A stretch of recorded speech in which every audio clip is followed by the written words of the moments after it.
Hey Book Dragons, I am so glad that you're here with me today. I recently listened to The Lord of the Rings on audiobook, and this is a reread for me. So I've read The Lord of the Rings before. This was my first time rereading the book, and I did it on audio because I wanted to experience the audiobook to see what it was like, and Andy Serkis did the narration for the audiobook, so I was so there because I love Andy Serkis. He's just a phenomenal actor and a phenomenal voice actor. We know him from playing Gollum in the movies, so I was super excited when I heard that he had narrated the audiobooks for this time, and yeah, I'm so excited to talk about it. Now, I did a buddy read on this book with my friend Mona Lisa over at Mona Lisa Reads. This was her first time reading it, and she didn't do the audiobook. She just did the physical book, but either way, we buddy read it together, and it was quite the experience. So eventually she may do a review of her own, talking about her first time reading Lord of the Rings, but I won't talk about any of her thoughts here. This is just my personal thoughts, okay? And this is going to be semi-spoilery. I mean, The Lord of the Rings is one of the original epic fantasy novels. Really, in my mind, it's the original epic fantasy. And so if you have not read The Lord of the Rings yet, or if you have not seen the movies, then I'm not sure where you've been, but it's worth watching and reading if you get a chance. But this is going to be kind of spoilery, so I just want to put that right up front. I'm not going to go into too many details, but I do want to talk about certain aspects of the book and how they impacted me the second time around. First of all, I have to give a huge round of applause to Andy Serkis for the narration of these audiobooks. He is absolutely brilliant. I actually listened to the audiobook at the regular speed, so 1 times speed, because if I had done my normal, which is 1.2, it would have been too fast for me and I wouldn't have been able to keep up with him. So I did it at regular speed, and that was just perfect for me. And I loved the way that he draws readers into the experience of the book. He's masterful at storytelling, at putting the inflections right where they need to be, and emphasis on different words and sections. It was just amazing. He did all the voices, of course, just like he did for The Hobbit. I do have a review for The Hobbit, so if you want to watch that, I've linked it in the cards at the end of this video.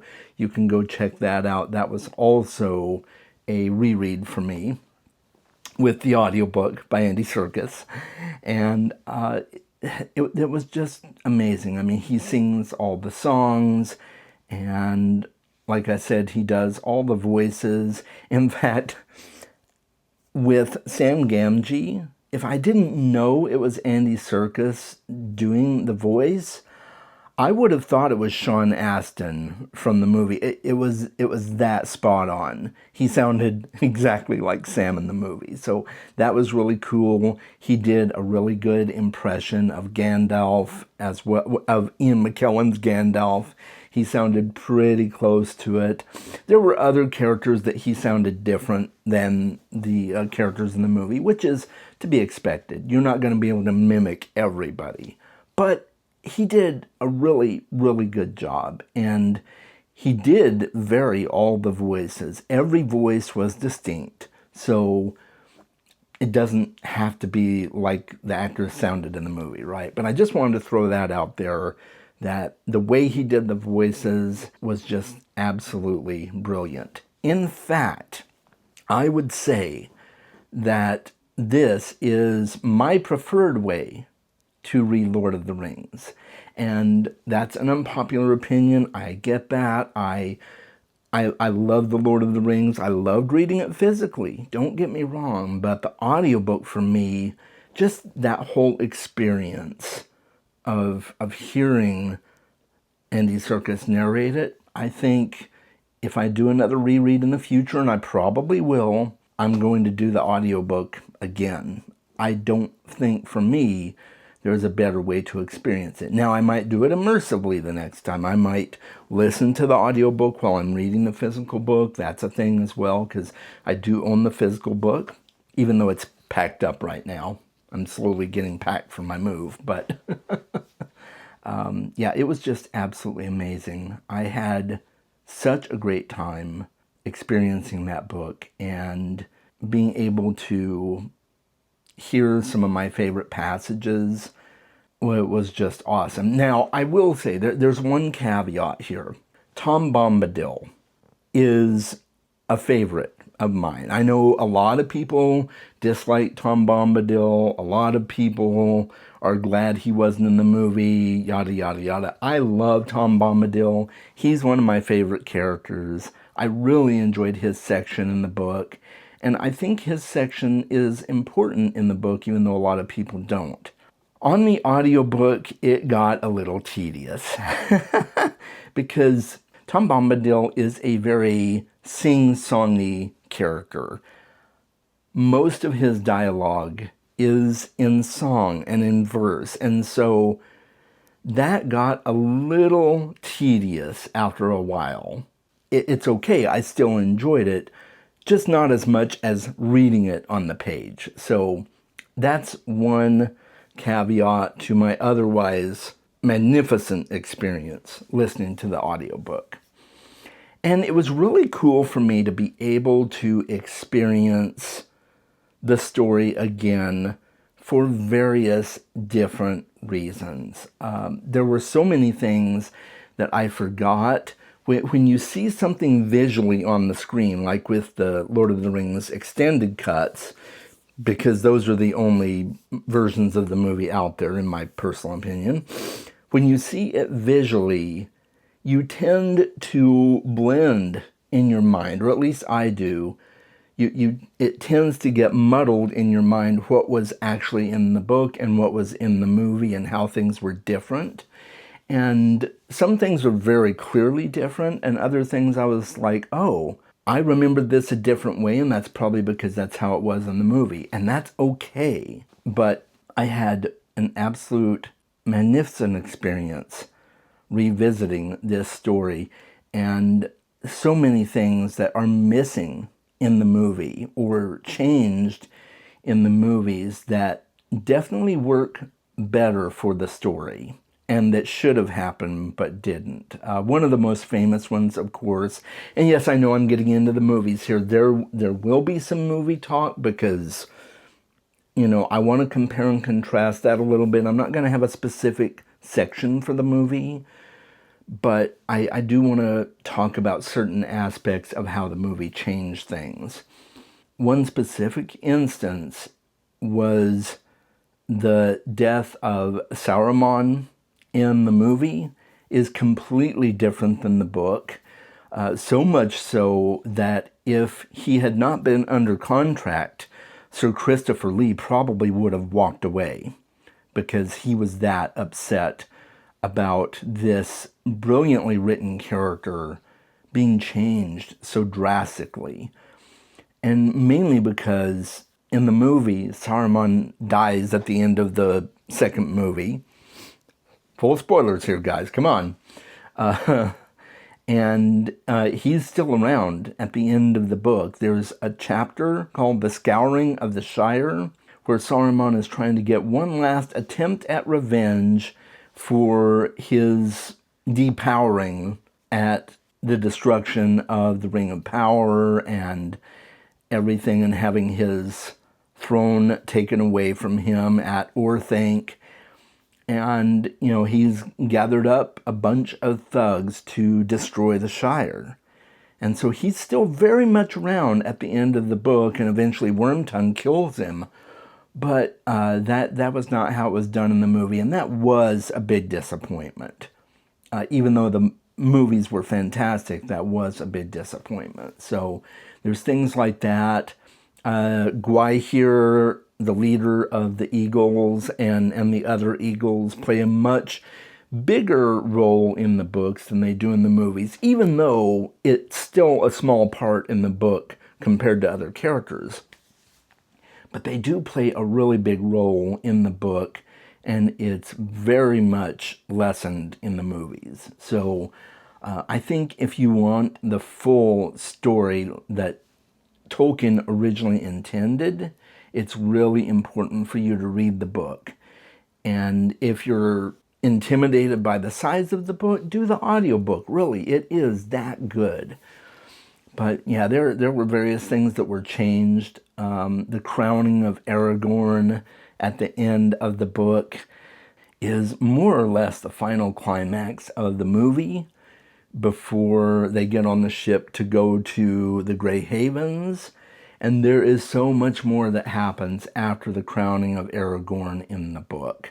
Arwen doesn't come to become his bride until much later in the story, even though she's there at the very end of Return of the King with him on the throne. So there's various things that were changed in the story for the sake of keeping the movies succinct. I get it, and I think it's masterfully done. The adaptation of the movies is one of the best adaptations that Hollywood has ever made. And it's really, really hard to top that. There are other really good adaptations out there, but The Lord of the Rings is one of the best. Again, only on the extended cuts. But I think it was really well done, despite the changes they had to make. They did cut Tom Bombadil, of course. They cut out lengthy sections of the Ents, and I understand why, but you get so much more. I loved revisiting this book and seeing all the things that I kind of forgot about that are really important to the story, and things that are done very differently that make the story better than I think the movie was. So just some really key moments for me. I had my box of tissues handy because, there are so many emotional moments in the book. Happy endings and bittersweet endings, and when they finally get on the ship to go to the Grey Havens and Frodo leaves with them, it's just such an emotional moment, and that's drawn out in the book. You get more details, and Sam gets more time to have Frodo home with him in the Shire before Frodo has to leave, and you see a lot of deep pain and damage that was done to Frodo as a result of being the ring bearer for such a long time, and it just kind of never leaves him, and you see things creep up like that as he's getting used to being back in the Shire again. And that's just something you don't experience on screen.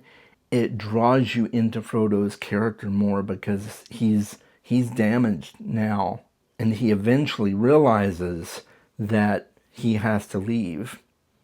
He has to go somewhere where he can heal as much as possible. He'll probably never fully be healed, but he can heal as much as possible, and so that's why he goes to the Grey Havens. There's just so many things that you miss in an adaptation that the book gives you. I loved experiencing some of the moments with all the hobbits together as they're beginning the journey at the start of the book, and Meriadoc and Peregrine, all of their antics, and just seeing the power that was given to Gandalf to enact this sacred mission, and you get to experience so much more in terms of character building with Faramir and Denethor. Denethor is way more menacing in the book than he is in the movie, even though he is menacing in the movie, of course. But there's so many things. You get to learn so much more about Theoden and about Eowyn, his daughter, and just all the battles and how it affects everyone. I think that's the biggest thing. You don't see the depth of pain and devastation that the characters deal with as much in the adaptation as you do in the book. Tolkien was just a master of crafting characters, and I just had such a wonderful time experiencing these characters again for myself. All the details we get about Gollum and experiencing the moments that you know are coming, but in different ways. You know, like when Gollum lures Frodo and Sam into Shelob's lair, you know it's coming, but it's a vastly different experience. And this is not really a book that you can rate because it has influenced so much of fantasy down through the decades. How do you rate a book like that? How do you look at something and say, oh, you know, this is 5 stars, this is 4 stars? How do you do it? I just don't know. And it's kind of, I've moved away from star ratings and everything and ratings altogether. I just want to say that my personal experience of this book was fantastic, even more so the second time. And I highly recommend reading Lord of the Rings. I highly recommend watching the extended cuts of the movies as well.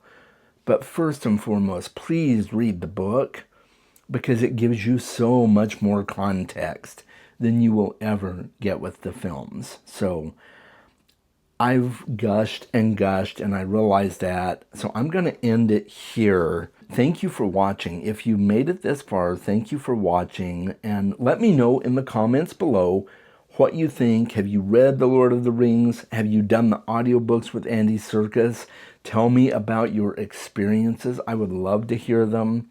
And if you've stuck around this long and you have never read these books, sorry that I spoiled some stuff for you, but it will still be an amazing experience for you if you go and read the book, I think. So please do it. Talk to me in the comments below. Let's have a dialogue about this book together. And until next time, guys, make sure that you read more books. And if you want to watch more of my content, like my review of The Hobbit, you can see options on the end screen here.